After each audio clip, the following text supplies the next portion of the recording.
نہ پیش کرے بلکہ ورڈ آف گاڈ استعمال کرے، اس کے لیے اللہ کے الفاظ استعمال کرے جو اس کے یہاں موجود ہیں آسمانی مذہب کی حیثیت سے۔ تو لوگوں نے کہا یہ بات تو بہت اچھی ہے، ٹھیک ہے اگلے مہینے ایسے ہی کریں گے۔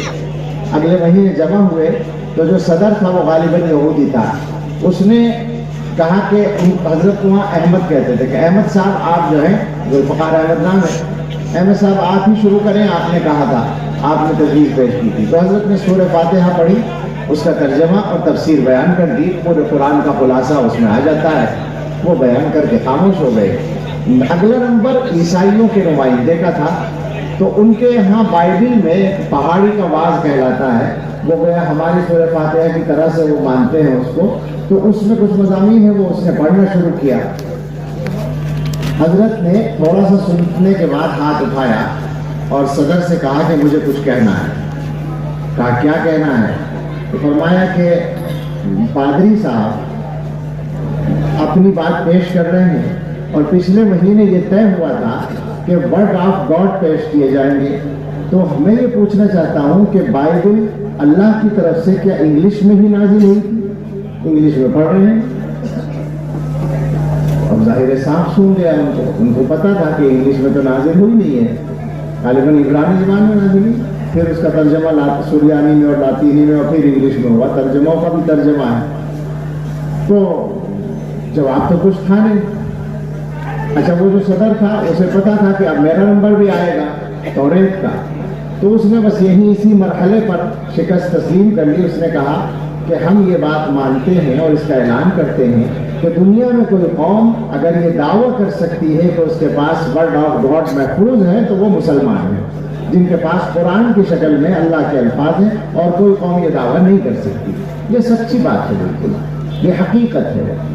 تو میں نے یہ عرض کیا تھا شروع میں کہ اپنے حالات بدلنے کے سلسلے میں دو باتیں تو الگ سے یاد رکھیے۔ ایک تو اسلام جو ہمارا مذہب ہے اسے نہ کوئی خطرہ ہے نہ کوئی کمزوری ہے اس کے اندر، اسلام کو کہیں کوئی خطرہ نہیں ہے۔ ہم آپ سے صاف کہتے ہیں کہ اسلام پر کوئی حملہ کرتا ہے یا قرآن پر تو ہمیں کوئی ڈر نہیں لگتا، اس لیے کہ کوئی بگاڑ نہیں سکتا کچھ بھی۔ یہاں تک کہ حضرت محمد رسول اللہ صلی اللہ علیہ وسلم کی ذات اقدس کی شان میں بھی اگر کوئی گستاخی کرتا ہے شان میں تو تکلیف تو بہت ہوتی ہے، ڈر بالکل نہیں لگتا، اس لیے کہ کیا بگاڑ لے گا حضور کا، آسمان پر تھوکا ہوا اپنی منہ پہ آئے گا۔ لیکن جب یہ مسلمان جو اللہ اور اسلام اور محمد صلی اللہ علیہ وسلم کو ماننے والے لوگ ہیں، ان پر کوئی بات آتی ہے تو ڈر لگتا ہے، اس لیے کہ ان کے مضبوط ہونے کی جو شرط تھی وہ اس وقت پائی نہیں جا رہی۔ ان کے مضبوط ہونے کے لیے شرط تھی کہ ان کا تعلق اپنے اللہ سے اور اپنے مذہب سے مضبوط ہو۔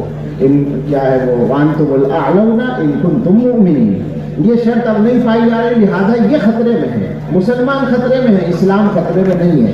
اچھا مسلمانوں کی بھی جان خطرے میں نہیں ہے، اصل ایمان کا مسئلہ ہے۔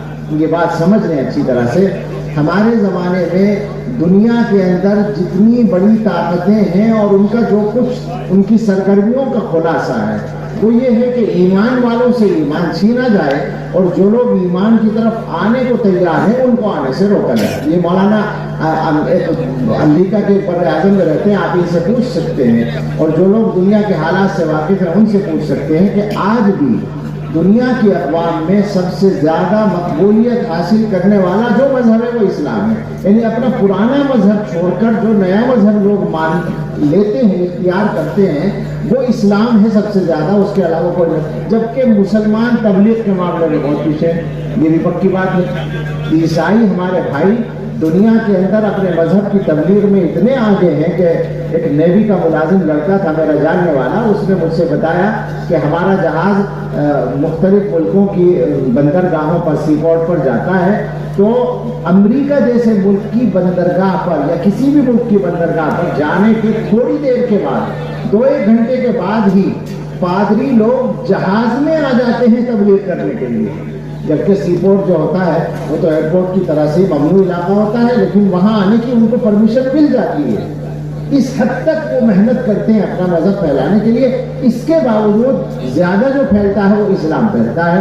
اسلام کی اس طاقت سے دنیا کے والوں کو ڈر لگتا ہے، جن کی کہ اقتدار کو اس سے چیلنج ہوتا ہے۔ تو اسلام کو کوئی خطرہ نہیں، مگر مسلمانوں کا جو معاملہ ہے وہ یہ ہے کہ وہ مسلمانوں کے ایمان کو نشانہ بناتے ہیں۔ وہ چاہتے ہیں کہ رسول اکرم صلی اللہ تعالیٰ علیہ وسلم نے جو مسلمانوں کو ایک پیمانہ دیا تھا، حضور نے ایک معیار دیا ہے تم مسلمان ہو، لیکن مسلمان ہونے کا جو گویا کہنا چاہیے جو معیار کہیں گے، اس کو کیا کہیں گے، معیار کہیں گے، پیمانہ کہہ لو، جو درجہ اللہ تعالیٰ چاہتے ہیں وہ یہ ہے کہ ذاق طعم الایمان من رضی باللہ ربا وبالاسلام دینا وبمحمد رسولا۔ وہ آدمی ایمان کا ذائقہ چکھ لیتا ہے جو اللہ کو اپنا رب اور اسلام کو اپنا مذہب اور حضرت محمد صلی اللہ علیہ وسلم کو اپنا پیغمبر مان کر راضی ہو، مطمئن ہو۔ راضی اور مطمئن ہونے کا کیا مطلب ہے؟ آپ نے ایک کپڑا بنایا، اپنی پسند سے بنایا، وہ آپ ٹیلر نے اچھا بنا کر دیا، سی کر دیا، آپ نے پہنا، وہ اچھا لگ رہا ہے آپ کو۔ اب کوئی کہے کہ صاحب اس کو بدل دو، تو آپ کہیں گے تو آج کے لیے میں نے خاص طور سے ڈریس تیار کرائی تھی، عید کے لیے، شادی کے لیے، فلاں کے لیے، اور بہت پسند ہے مجھے، میں کیوں اس کو بدل دوں؟ جب آپ اس سے راضی ہوتے ہیں، جب آپ اس پر مطمئن ہوتے ہیں تو بدلنے کے لیے تیار نہیں ہوتے۔ اسلام کو مذہب ماننے کے بعد، اللہ کو رب ماننے کے بعد، حضرت محمد صلی اللہ تعالیٰ علیہ وسلم کو رسول ماننے کے بعد، دنیا کی طاقتیں چاہے جو کوشش کر لیں، مسلمان کو اس جگہ ہونا چاہیے کہ میں پوری طرح مطمئن ہوں اپنے مذہب پر، مجھے غور ہی نہیں کرنا، مجھے اس پر سوچنا ہی نہیں ہے۔ لیکن میرے بھائیوں، پریشانی کی بات یہ ہے کہ آج یہ ہو رہا ہے کہ ہم سوچنے لگے ہیں، خاص طور سے جو ہمارے پڑھے لکھے لوگ ہیں۔ جاہلوں کا ایمان اتنا خطرے میں نہیں ہے، یاد رکھیے گا، معاف کیجیے گا، میں یہ نہیں کہہ رہا کہ جہالت کی حمایت کر رہا ہوں، میں یہ کہہ رہا ہوں کہ تعلیم کے ساتھ جو خطرے آ رہے ہیں ان سے بچنے کی کوشش کریں۔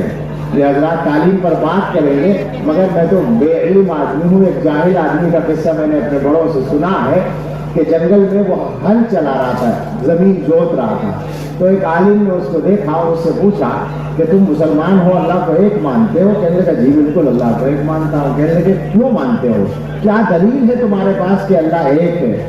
اس نے کہا دلیل یہ ہے کہ اگر دوبارہ تم یہ بات کہو گے تو یہ ہل تمہارے سر پہ مار دوں گا، یہ دلیل ہے۔ تو آپ سوچیں کہ ایسے آدمی کے ایمان کو کیا خطرہ ہو سکتا ہے۔ لیکن ہم آپ سے بتائیں کہ ہم یونیورسٹی کے اندر انجینئرنگ کالج کے معزز اسٹوڈنٹ ہیں، لا کالج کے اسٹوڈنٹ ہیں، میڈیکل کالج کے اسٹوڈنٹ ہیں، اور صاحب ہم ڈاکٹریٹ کر رہے ہیں، پی ایچ ڈی کر رہے ہیں، اور ہمارا پروفیسر ہم سے بات کرتا ہے اس موضوع پر کہ اللہ موجود ہے یا نہیں، اور ہم اس کی بحث میں شریک ہیں، اور کچھ دنوں کے بعد ایتھسٹ بن رہے ہیں، ملحد بن رہے ہیں۔ یہ میں کوئی الزام نہیں لگا رہا ہوں، مجھ سے زیادہ آپ جانتے ہو۔ یونیورسٹی میں جائیے، جو ڈگری کے ڈپارٹمنٹ ہے، جو شعبے ڈگری والے اوپر والے، وہاں جا کر دیکھیے تو آپ کو ملے گا کہ بڑی تعداد میں لوگ ایتھسٹ ہو رہے ہیں۔ خطرے میں پڑ رہا ہے ایمان، کہاں سے آ رہا ہے؟ اور اب تو یہ انٹرنیٹ کی وجہ سے یہ خطرہ صرف تعلیم گاہوں تک محدود نہیں رہا۔ یہ بات پہلے تھی کہ تعلیم گاہوں سے ایمان کے لیے خطرات آتے تھے، ہم تو سمجھے تھے کہ لائی کی فراغت تعلیم کیا خبر تھی کہ چلائے گا الحاد بھی ساتھ، یہ کہہ چکے ہیں بڑے ہمارے۔ لیکن اس زمانے میں اس کی بھی ضرورت نہیں رہی، ہماری جیب میں وہ راستہ آ گیا ہے کہ سب اپنی خرابی اور گندگی ہمارے دماغوں میں آسانی کے ساتھ اونڈیل سکتے ہیں۔ چنانچہ میں جانتا ہوں ذاتی طور پر کہ علماء کے گھروں میں بھی الحاد آ رہا ہے، باپ عالم ہے اور بیٹا ملحد بننے جا رہا ہے۔ یہ واقعات ہیں، کوئی سنی سنائی باتیں نہیں ہے، جو سچائی ہے وہ یہ ہے۔ تو اصل مسئلہ یہ ہے، انہی چیزوں پر غور کرنے کی ضرورت ہے کہ ہم کیسے بند باندھیں۔ اب یہ بات میں نے ایمان کی ہے، ایمان تو ایک آخری درجے کی دولت ہے، اس سے نیچے جو اعمال کا مسئلہ ہے خطرہ وہاں سے آتا ہے۔ ظاہر بات ہے کہ باندھ شروع میں نہیں ٹوٹتا، پہلے اس سے پہلے کی جو زمین ہے وہ دبتی ہے، اس کے بعد باندھ پر خطرہ آتا ہے۔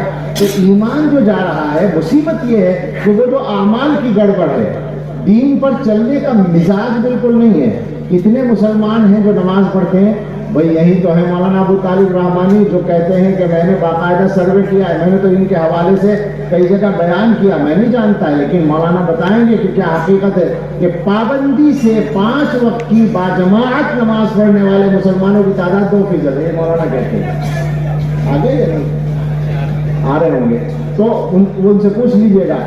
میرے جیسا رجائی قسم کا آدمی، یعنی امید رکھنے والا آدمی 10% کر لیتا ہے اس کو گھٹا بڑھا کے کہ نہیں کچھ اور بھی ہوں گے اس طرح کے پابندی کرنے والے، تو چلو 10% مان لو، 90% مسلمان تو اللہ کی بارگاہ میں کھڑے ہونے کے بعد پہلے سوال کا جواب دینے کے لیے تیار نہیں ہے۔ اول ما یحاسب به العبد یوم القیامۃ الصلاۃ، پہلا سوال نماز کے بارے میں ہوگا، کیا جواب دیں گے مسلمان؟ کیا بات ہے آخر؟ اور یہ امید کرتے ہیں اور دعوے کرتے ہیں، بلکہ تمنائیں رکھتے ہیں کہ اللہ کی مدد کیوں نازل نہیں ہوتی۔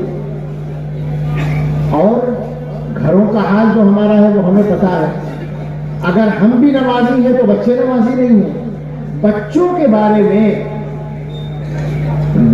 روزی روٹی، شادی بیاہ، روزگار، 3 چیزوں کا انتظام ہو گیا، مکان اگر بیٹا ہے مکان کا انتظام ہو گیا تو ہم سمجھتے ہیں کہ ساری ذمہ داریاں پوری ہو گئی، جبکہ یہ ساری ذمہ داریاں 50 سال کے لیے، 60 سال کے لیے، 70 سال کے لیے، کتنے دنوں کے بعد مرنا ہے، کب تک جینا ہے۔ وہ مرنے کے بعد اس بچے کا کیا ہوگا؟ اس کی دنیا کو جنت بنانے کے لیے تو محنت کر لی، لیکن جنت میں جانے کا جب وقت آئے گا تو اس کو جہنم سے بچانے کے لیے کیا کیا آپ نے؟ بچیاں بے پردہ ہیں، باپ کے کانوں پر چو نہیں رینگتی، بیوی بے پردہ ہے۔ مجھے تو جو گناہ کھلے عام کیے جاتے ہیں ان گناہوں میں احمقانہ جو کام سب سے زیادہ لگتا ہے وہ یہ بے پردگی ہے، کہ وہ شوہر جس کی ذمہ داری ہے کہ وہ اپنی بیوی کی عزت کی مکمل حفاظت کرے، اور اگر کوئی بری نظر سے اس کی بیوی کو دیکھے تو شوہر کو وہ برا لگے، بلکہ شوہر اس سے باز پرس کرے یا موقع ہو تو لڑائی کرے۔ ہونا یہ چاہیے شوہر اگر صحیح معنی میں باغیرت اور مسلمان شوہر ہے، لیکن اکبر تو 100 برس سے زیادہ ہو گئے، وہ کہہ گئے تھے کہ میاں بیوی خدا کے فضل سے بیوی میاں دونوں مہذب ہیں، انہیں غیرت نہیں آتی، انہیں غصہ نہیں آتا۔ اس وقت بھی یہی ہے، آج بھی یہی ہے۔ کیا بات ہے آخر؟ یعنی بیوقوف آدمی جس کو بیوی کی حفاظت کرنی تھی وہ خوش ہو رہا ہے بیوی کو ساتھ میں لے کر چل کر کہ میری بیوی دوسرے لوگوں کو اچھی لگ رہی ہے۔ بتاؤ یہ ذہن یہی ہو رہا ہے یا نہیں ہو رہا ہے؟ کیوں لے کے چل رہا ہے تو بے پردہ؟ اس کا مطلب یہ کہ دوسروں کو دکھا کر تجھے اچھا لگ رہا ہے۔ بے غیرتی کی اور حماقت کی ملی جلی جو چیز بنے گی اس کا نام یہ ہے، میں یہ سمجھتا ہوں۔ تو آپ یعنی میں سارے گناہوں پر بات نہیں کر سکتا اس وقت میں، لیکن جب گناہوں کا تذکرہ آ گیا تو 2-3 باتیں اور کہے بغیر نہیں رہا جاتا۔ ہندوستان میں تو کم سے کم اکثر علاقوں میں جانا ہوتا ہے، 3-4 چیزیں ایسی ہیں جنہوں نے تباہ کر رکھا ہے مسلمانوں کو، اور میں آپ سے کے سامنے کہتا ہوں اگر آپ کے یہاں نہ ہو تو مجھے خوشخبری ضرور سنا دیجیے گا۔ ایک تو سودی قرضے ہے تو نہیں آپ کے؟ میں نے کوئی گاؤں بھی نہیں دیکھا مسلمانوں کا جہاں سودی قرضے نہ ہو، رونا آ جاتا ہے۔ اور معلوم ہے آپ کو کہاں تک بات پہنچ رہی؟ مسلم آبادی، ٹھوس مسلم، میں ایسے قصبات کے نام جانتا ہوں، تحقیق کے ساتھ بات کر رہا ہوں، سنی سنائی نہیں کر رہا ہوں۔ میں نے اپنے بجنور میں، میرٹھ میں، سہارنپور میں، دیوبند میں، شاملی میں، مظفر نگر میں، دہلی میں، میوات میں، یہ ہمارا سارا علاقہ ہوا، اور باہر نکل کر سمندر کے کنارے تروپتی میں جا کر، اور مدراس میں، اور مہاراشٹر میں، اور آسام میں، اور بنگال میں، کہاں کہاں کا نام لوں میں، جہاں جا کر یہ فکر رہتی ہے، پوچھتا ہوں تو یہ پتہ چلتا ہے کہ سودی قرضے نے جکڑ رکھا ہے۔ مسلم آبادی ہے اور وہاں ہندو بھائیوں کا کوئی گھر نہیں ہے، مگر انہوں نے آفس کھول لیا ہے قرضہ تقسیم کرنے اور وصول کرنے کے لیے، اور اس کے بعد قرضہ ادا نہ ہونے پر کیا کیا ہوتا ہے آپ سمجھ جائیں کہاں کہاں تک بات پہنچ رہی ہے۔ کہنا مشکل ہے، رونے کے علاوہ کوئی کام نہیں ہمارا، صحیح بات ہے۔ اس مصیبت سے پیچھا چھڑائیے، آدھی روٹی کھا لیجیے مگر سودی قرضے کے چکر میں مت پڑیے، حلال کمائیے اور حلال خرچ کیجیے۔ ایک نشہ، میں اتنا جانتا ہوں کہ ہندوستان میں مسلمانوں کی جو آبادی ہے اس میں آبادی کے اعتبار سے نشے کا تناسب دوسرے مذہب والوں سے زیادہ ہے۔ وہ مسلمان جو کلمہ پڑھتا ہے اللہ کا اور جو دل میں یہ سمجھتا ہے اور دعویٰ کرتا ہے کہ میرے دل میں ایمان ہے، وہ اپنے منہ میں نشک کیسے لے جاتا ہے اور دوسروں سے زیادہ لے جاتا ہے۔ ایک ایک گاؤں میں کروڑوں کروڑوں کی سمیت کی تجارت ہوتی ہے۔ میں جانتا ہوں ایسے گاؤں، میں یہ بھی سنی سنائی نہیں کہہ رہا ہوں، اور میں نے نہیں پائی کوئی جگہ جہاں کے لوگوں نے یہ بتایا ہو مجھے کہ یہاں نشے کا رواج نہیں ہے، کوئی جگہ نہیں ہے، عام ہو رہا ہے۔ مسلمانوں کی بات ہم کر رہے ہیں۔ ایک اور گناہ ہے، بہت سارے ہیں، مخبری۔ آپ کے یہاں تو نہیں ہوتی؟ ایک مسلمان دوسرے مسلمان کی جاسوسی کرے، مخبری کرے۔ آپ کے یہاں نہیں کرتے ہوں گے، شریف لوگ ہیں۔ میں نے ہندوستان میں کوئی جگہ نہیں پائی جہاں یہ کام نہ ہو رہا ہو۔ مسلمانوں میں سے مردوں کا بھی اور عورتوں کا بھی بہت سے لوگوں کا ذریعہ معاش بنا ہوا ہے۔ ہم یہ نہیں کہتے کہ غیر قانونی کام کو آپ چھپائیں کسی کے، لیکن کم سے کم جھوٹ تو نہ بولیں، کم سے کم اپنے پیسے بنانے کے لیے کسی کی عزت سے تو نہ کھیلیں۔ اب تو حالات ہماری ایمانی کمزوری کے یہاں تک ہیں کہ ذاتی لڑائی کی بنیاد پر ہم ملت کا نقصان کرنے کو آسانی سے تیار ہیں۔ کئی جگہ کے کیس آج بھی میرے علم میں ہیں جہاں پر ذاتی اختلاف کی وجہ سے شکایت کی مدرسے والوں کی، مسجد والوں کی، جماعت والوں کی، یا خود آپس میں دینداروں نے کی ہے کہ ان کا تعلق باہر سے ہے، ان کی فنڈنگ باہر سے ہو رہی ہے، ان کا تعلق دہشت گردوں سے ہے۔ اس حد تک ہم لوگ گر چکے ہیں۔ پھر کس منہ سے ہم یہ سوچتے ہیں کہ ہندوستان جیسے ملک میں ہمیں عزت کا کوئی مقام آسانی سے مل سکتا ہے؟ معاف کیجیے گا، دوسرے کیا کر رہے ہیں؟ یقیناً اس ملک میں، جمہوری ملک میں، آئین کے اعتبار سے جو حق ہمیں حاصل ہے ان پر ہمیں بولنا بھی ہے، اور ان کے نہ ملنے پر ہمیں احتجاج بھی کرنے کا حق ہے، اور مطالبے کا بھی جو چاہے ہم کہہ سکتے ہیں۔ اسی طرح کی اور ویڈیوز پانے کے لیے اعجاز ہاشمی ندوی کو سبسکرائب کریں۔